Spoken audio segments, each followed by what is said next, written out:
Hello, buddies. Today I bring to you all a very easy, super delicious, fluffy yeast pancake, eggless yeast pancake. This pancake you don't need egg, and believe me, is very easy to make. And when you try it, you're going to love this absolutely. This is one of the easiest pancakes you can ever make as a very good breakfast idea. Let me show you how to make this. So, to make this pancake, you start by measuring out 2 cups of all-purpose flour. You can also use bread flour for this recipe. It will work absolutely fine. To that, you add about 4 tablespoons of granulated sugar. Add 1 teaspoon of salt. Now, next you go in with 1/4 teaspoon of mixed spice, half tablespoon of yeast. After adding that, you're going to combine everything together with your hand whisk. Okay.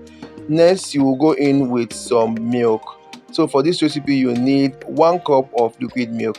If you don't have a liquid milk, you can just dilute about 50 grams of milk powder with some water. Then you measure out the 1 cup from that. After adding that, I added my flavor, and then I added 2 tablespoons of melted butter. I had to measure the butter first, then melt it. Okay, then added it into the mixture. So after adding that, I went in mixing with my milk, because I didn't add the whole milk the first time. I added half of it. Then after adding the milk, I went in with half cup of water.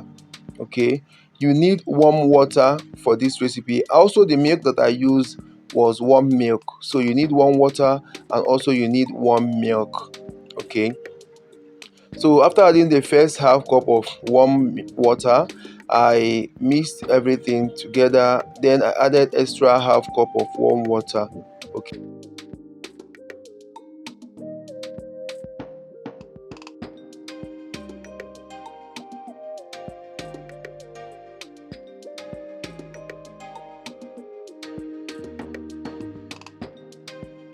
So after adding the last part of the half cup of warm water, this is how your batter should look like. Okay. Now, after mixing this, ensure that you mix everything properly so that there will not be lumps in your batter. Once after mixing your batter, you're going to cover this and allow it to rest for up to 20 minutes. Yes, just 20 minutes. And after 20 minutes, this was what I got. You can see my butter has proven or has increased in size, and also became airy.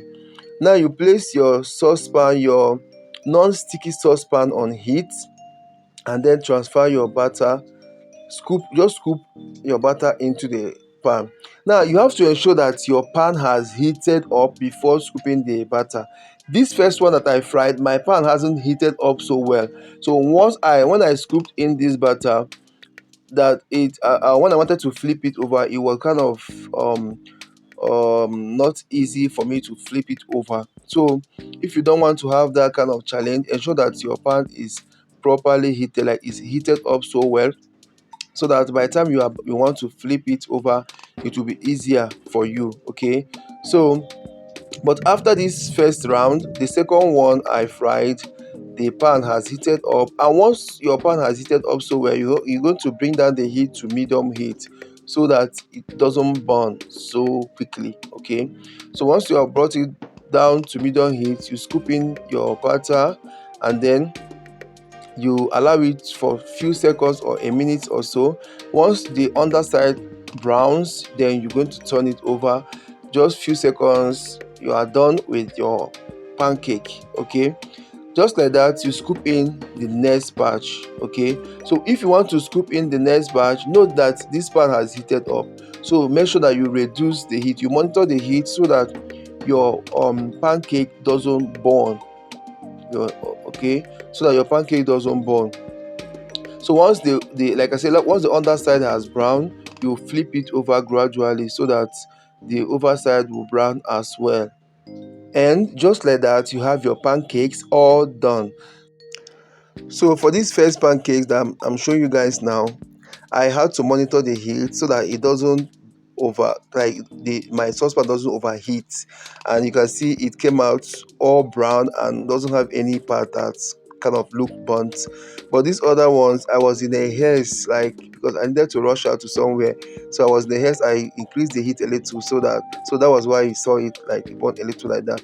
So this one at was the one I told you guys that my pan hasn't heated up before I scooped in the batter. So the ones that I made when the pan has heated up, all of them, they were so fluffy, and believe me, you're going to love them when you try it.